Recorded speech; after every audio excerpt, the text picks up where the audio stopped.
This episode of the Tony Robbins Podcast is brought to you by Tony Robbins Results Coaching. Are you ready to experience an extraordinary quality of life? Or maybe you're already doing well, but you know you can take your life to a whole new level. To do that, you have to set yourself up to win. You need a process, a way to consistently grow and produce the results that you need. That's what a Tony Robbins Results Coach can do for you. Whatever area in your life you want to change, your relationship, your health, your career, or your business, coaching is one of the most valuable tools you can have. It's an investment in yourself, and it can yield some of the highest returns. Tony Robbins Results Coaches are hand-selected and trained by the master of coaching, Tony Robbins himself, to have the skills that will empower you with supreme focus, powerful insight, and the accountability needed to achieve everything you've ever dreamed. To help you get started, Tony is offering podcast listeners a free results coaching strategy session with one of his top coaches. It's a $200 value, and you're getting it for free. Visit tonyrobbins.com/results. Schedule that free session today.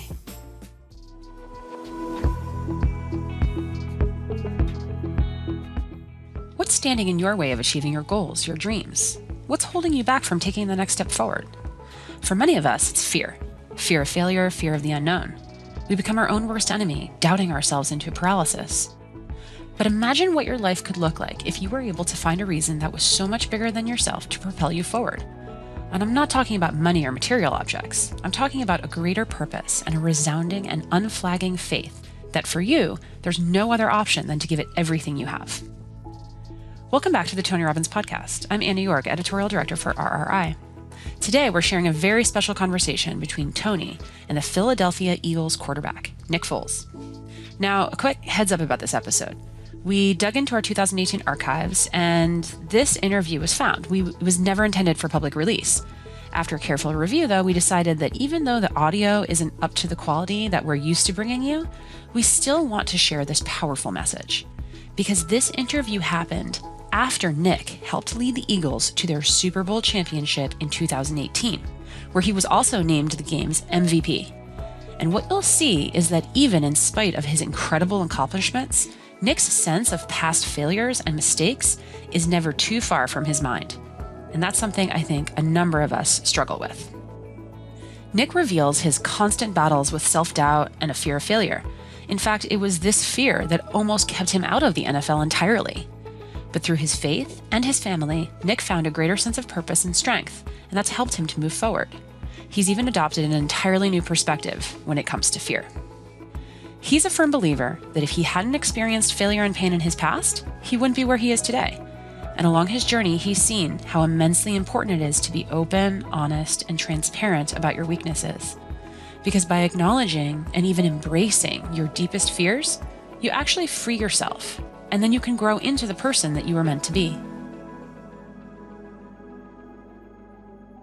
Such a pleasure to meet you, brother. Hey, great to meet you too. Listen, you just on the video, I don't know if you got to see it, but you talked recently about failure. And nobody talks about failure. I do it all the time because nobody wants to talk about it. Your mindset about failure, you were going to the game with a quarterback that many people consider to be the best in history. He's a good friend of mine, Tom Brady. In fact, we just had Tom with Michael Phelps, the greatest swimmer in history, and we had the greatest snowboarder in history, all together talking about the art of the comeback. So I love you've got this incredible history. You were kicked in the third round, you're behind these other individuals, something happened, you're instantly in the spotlight, and you deliver after having a time in your life and you're thinking of leaving the game. Tell us about that journey. Tell us what's kept you going during that journey. And if you would, tell us your mindset going into that game. Yeah, there's a lot there. Most importantly, my faith in Jesus Christ. That's always led me. And I think that as you saw in the video, I was just brutally honest. I mean, I've failed many times, and when I fail, it's all over the news. When you're a professional athlete, when you fail, they're going to talk critically about you. I lost the love of the game after playing in St. Louis, and I was just going to step away. My wife got sick 4 years ago with postural orthostatic tachycardia syndrome and Lyme disease. So, there's a lot of things that we dealt with from a family's perspective. But my priorities have always been my faith, my family first, and then my vocation, whatever I do after that, stays there. And that's always led me to where, going into this season, when I was put in a position that most people think is impossible. I was trusting in the Lord to guide me.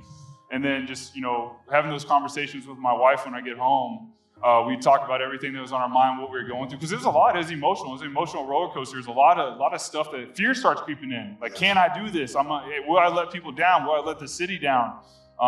You did not.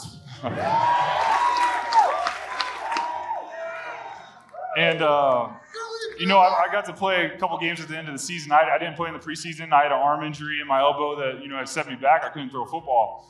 So the end of the season was my first time to step back in the, huddle and do all that and wearing an Eagles jersey since my previous time with the Eagles. So I was trying to pick up the game speed, go into an offense that I hadn't had a ton of reps in. I'd been running scout team. But what I had learned a lot, we ended the regular season, the last two games, one was against Oakland on Christmas Day. I didn't play well. The next game was against Dallas. I played a quarter. Didn't play well either. So everyone's freaking out like, he's going to be the reason we lose. And, I have to answer the questions to the media. I'm talking to them. I know what they're talking about. I don't have to read it. I know I'm answering the questions. But it was a great week, that bye week. Every morning I wake up, I go through the Bible, I read the Bible, I do devotionals, I write. But I started journaling. That was the thing that was big for me, was journaling. I'd never done that my entire life, really. There was actually 2 times I journaled. I'll take that back. When I was going to step away from the game, I started journaling. And then this season, I started journaling because there was so much going on inside of me that I had to let out. And I couldn't verbalize it. But when I put a pen to the paper, it came out and it sort of released and I could see what was going on. So I could, absolutely. And it just sort of unleashed it to where I could look at it and say, And the thing that I focused on mostly throughout that time was just sort of, we say, being where our feet are. So like being in the moment. I think we get so distracted with everything that we want to achieve that we forget that the most important thing we do is be in the moment, be present. Like I'm talking to you right now. This is the most important moment I am. I'm using the words that are coming to me from my heart to share with you, and I'm nowhere else. Yes. And that doesn't just affect football, it affects your family, it affects your life, it affects your spirit, it affects everything. So when you did this journaling, what did you resolve within yourself during that time? I think the big thing I noticed was there was fear. And people don't want to talk about fear because then they think they're weak. But you have to be able to address your fear to conquer it. So through that time, I realized I was so worried about being the quarterback that this offense was installed to be instead of being the quarterback that God had designed me to be. Whereas I played differently than other quarterbacks. I wasn't trusting my own instincts. I was trying to fit into a scheme.